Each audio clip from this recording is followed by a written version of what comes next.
parti également mu ngi traversé crise bu xaw a yàgg tuuti PS depuis pratiquement 1 an yéen a ngi ci coow bu dee ëpp ko sax dernièrement gis nañu benn manifeste dundal PS fan ngeen toll waxoon nañu waxu congrès jàpp date finalement yeggale renouvellement yi lan mooy tey seen. waaw ni nga ko waxee mooy que ñu ngi ci crise bu yàgg sax boo xam ne ëpp na 1 an. am na avancé au moins. waaw boo xam ne ëpp na 1 an parce que am na sax ay xale.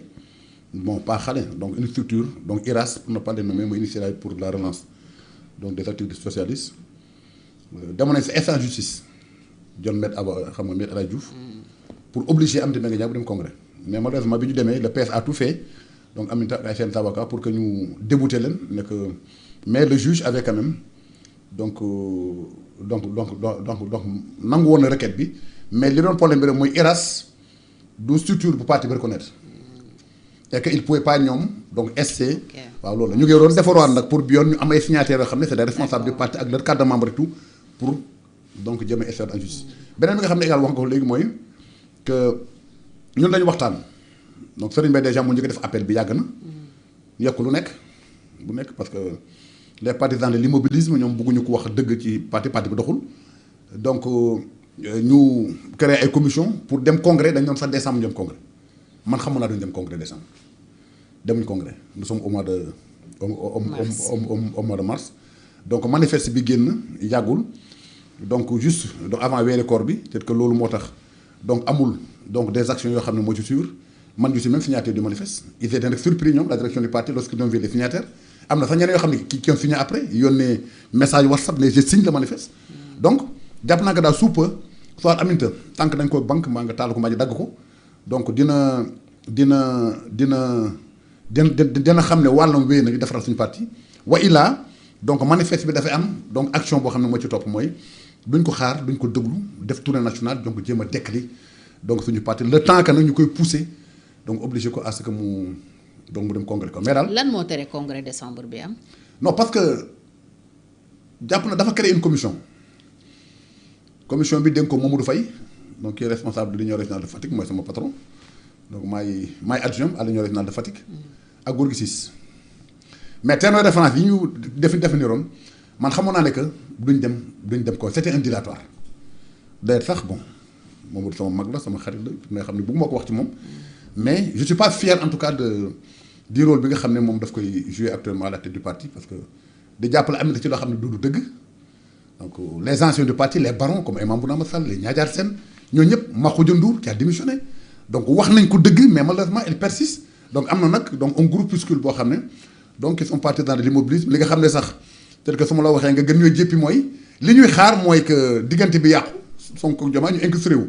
amuñu ngor amuñu jom amuñu lu ñu jom. des socialistes yuy xaar loolu. ah si parce que sinon gisuma lu ko fi jar bu fekkoon ne que elle était présente sax du haut conseil des collectivités territoriales comme na mu ko nekkee woon nga ne peut-être que am na lu mu ci am avantage.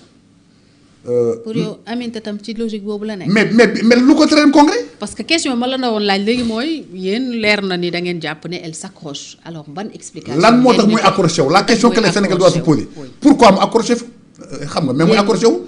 lu fi ne yow lan ngay tontu. mais li may tontu mooy man li ma njort mun naa juum nag mooy lenn rek la xelaat ci kanamam mooy diggante Sonko ak Diomaye yàqu ñu incrusté réew comme ñoom jomb la seen bopp dara. mais problème mu PS quand même moo gën a yàgg que dualité bi ñuy wax. problème PS moo gën a yàgg. oui xam nga man j'assume parce que suñu contrat Macky Sall 2024 la. te personne ne pouvait en fait deviner que.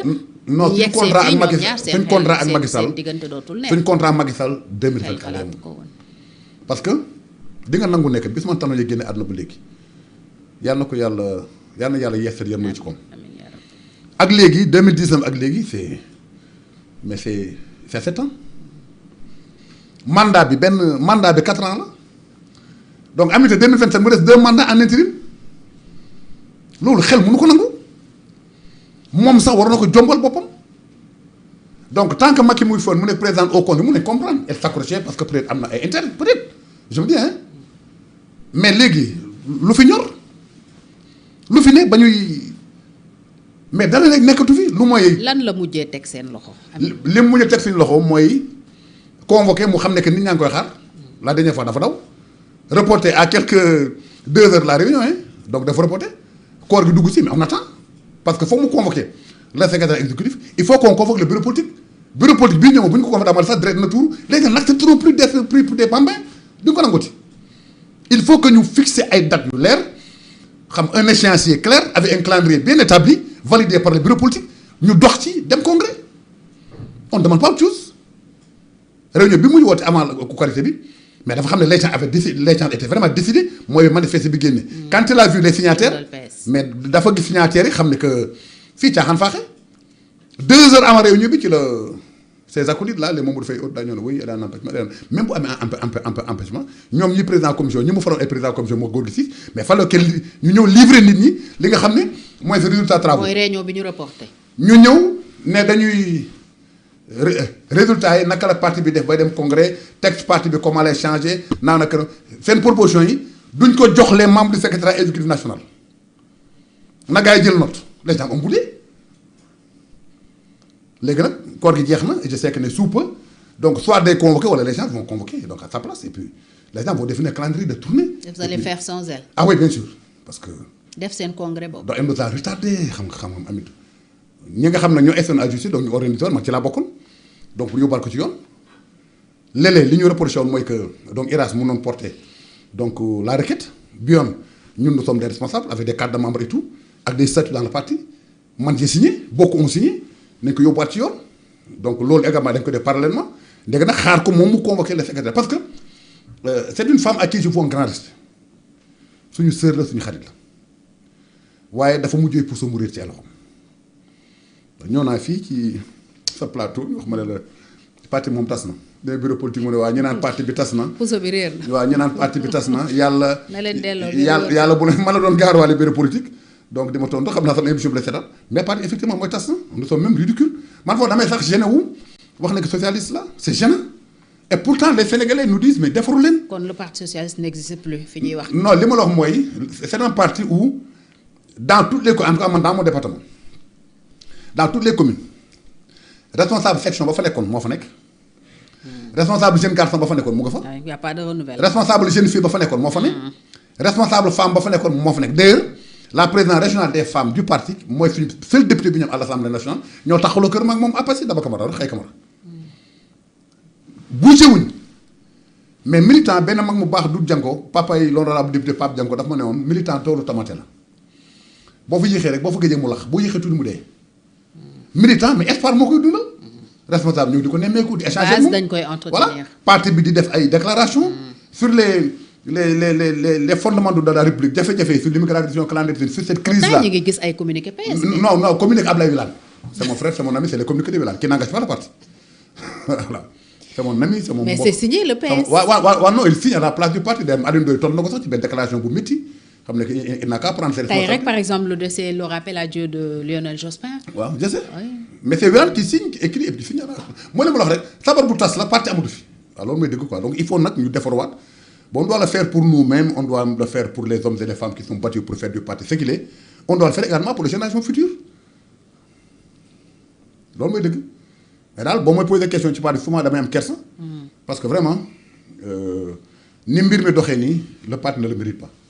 donc lan moo tax nga joxtu ne dañuy xaar diggante Diomaye ak mais parce que damay xelaat ba bër set du ma mën a nelaw xelaat di xelaat. doo xam lan moo tax ma ne waaw bu fekkoon ne ndaw si mais voilà mun a nekk président de la république ndaw si mun a nekk président assemblée nationale ndaw si mun a nekk député ndaw si mun a nekk maire mun a jàpp ne kon loolu moo tax mu way mais amatul lu mu war a mooyee pourquoi mu mooy je me pose des questions et puis xel pour xelaat la comme nag ñoom jàpp naa ne que ñoom bëgguñ dund jafe-jafe. donc bootu rek moo leen neex dañ lay boot ba sa sikkim sax nga bañ a wàcc doxee say tànk te dañu xaar coow li am rek diggante dégg nga leen ñu wax ci affaire jafe-jafe réew mi le parti n'en parle pas li xew à l'université le parti a réagi tardivement. waaw ñu ngi bind ay non dama la nekk c'est Ablaye daal di ko écrit même Aliou Ndoye doit reprocher ça dans une déclaration bu salée ñoom ñaar fi dañ laa leen sax c'est Wilane qui engage le parti Wilane qui écrit. C'est pas les instances du parti. Pas le parti qui se réunit. Parce que déclaration, il faut que les instances d'abord se réunissent. Bu ñu paree mu def déclaration boo xam ne moo sanctionné la rencontre. rencontre amul. parce que vous en parlez en interne. voilà après vous sortez un communiqué. d'habitude noonu ngeen daan def. waaw bu rencontre amul nag mais nit ki lu mu bind ak ku mun ci bind il n'engage pas le parti il engage sa personne c'est pas le parti y a pas de rencontre donc loolu mooy jafe-jafe mais daal je rassure les Sénégalais, je rassure les militants que sous peu donc tant que dañ ko banque mbaa ñu taal ko mbaa ñu dagg ko je sais que bureau politique bi ñëw moom du yomb ci ndaw si waaw bu dee am nay mbokk. jàppagu leen date pour. non bu jàppul nit ñi dañ jàpp à sa place les gens vont se réunir et puis les gens vont définir un échéancier defar un calendrier dox ci jëm concret à partir de kenn moom ko nous sommes tous des héritiers mais lui le parti ne mérite pas ça les militants ne méritent pas ça ils sont socialistes dans leur cœur chez eux mais gisuñu kenn dégguñu man mi di wax ak yow tey mais bi nga may président yaa ngi naan le secrétaire général de l'union départementale PS de Foundiougne mais xam nga kañ lañ ma fal. 2014. bi ma la xamee ba tey nii laa lay présenté. waaw 2014 ba léegi sax je reprends la même présentation. mais Soxna Fatou ça fait 12 ans rien n'a changé. Oui. Ça fait 12 ans moi j'ai fait 3 mandats sans renouvellement je n'ai même plus de légitimité pour parler au nom des militants du département de Foundiougne. Kazalika pour Aminata et puis pour quelqu'un d'autre ñun sax ñoo ko war a bañal suñu bopp boo demee renouvellement pour nga am légitimité pour mun a wax donc au nom des militants 2014 ba léegi je suis responsable dew ma renouvellement mais mon mandat est caduc depuis longtemps mandat bi 4 ans la moom déjà 2027 moom 2 mandats ci intérim. à part APR nag parti d'opposition yu bëri tam dañu nekk ci situation yu. waaw mais l'APR quand même est en train de se. moo tax ma ne à part l'APR. non l'APR en train de. APR moom bon parti aussi quand même si c'est. donc pas des trucs. donc à l'état encore de balbutiement donc il est en train de faire des tournées donc Mbaye Dione de l'AFP. donc man j'ai vu un programme moom boo xam ne dans le Kaffrine dans le Nioro il a fait village par village donc Thierno Alassane Sall donc il bouge donc je dirais même que c'est le premier opposant actuellement donc il y a des gens quand même qui essaient de bouger li nga xam ne également mooy donc xam nga mais le FDR les gens se réunissent donc ñu ngi valider donc il y a des prononcé régulièrement. non il y a des documents sax qui sont en phase de prévalidation. bu ñu ko valider également ba dérouler ko jàpp naa ne que soit ànd dund la wala tàggale ko rek ku nekk dee. donc question de survie la pour ñun quoi il faut que les gens se dépassent leurs égos et puis proposent une alternative crédible donc aux Sénégalais. parce que surtout alternative parce que yéen a ngi critiquer ñi fi nekk mais. on propose rien crise bi rek sax daf leen a nëbb yéen. kenn déggatu leen mooy li ma la wax rek et puis amul benn proposition bu concrète. mooy li ma la wax nit ñi nag ñu Sénégalais gisaguñu alternative. voilà il y a des documents qui sont en prévalidation il y a des réunions qui sont tenues il y a des termes de référence qui ont été définis donc les documents dañu ko jébal les Sénégalais et puis. nit ñi ne proposer des alternatives crédibles quoi parce que comme je l'ai dit tantôt moo tax gaw ma ne que y a une dualité sincère entre ñoom ñaar donc Sonko est l'opposant nëbb na opposition bi moom mooy opposant ak Diomaye bu ñu jumoo c'est l'opposition ñoo dem laaxira parce que ñoom ñoo fi nekkoon di xuloo. fekk yéen a ngi nelaw. waaw fekk ñu ngi nelaw malheureusement moo tax man gaw ma ne donc xuloo pour man la stratégie mais le Sénégal ne mérite pas ça parce que pendant ce temps pendant qu'ils se battent pendant qu'ils jouent avec les Sénégalais donc réew maa ngi ci guuta goo xam ne donc pour génn ko fi ëllëg sax day jafe. candidature Macky secrétariat général ONU. oui mais c'est de fait.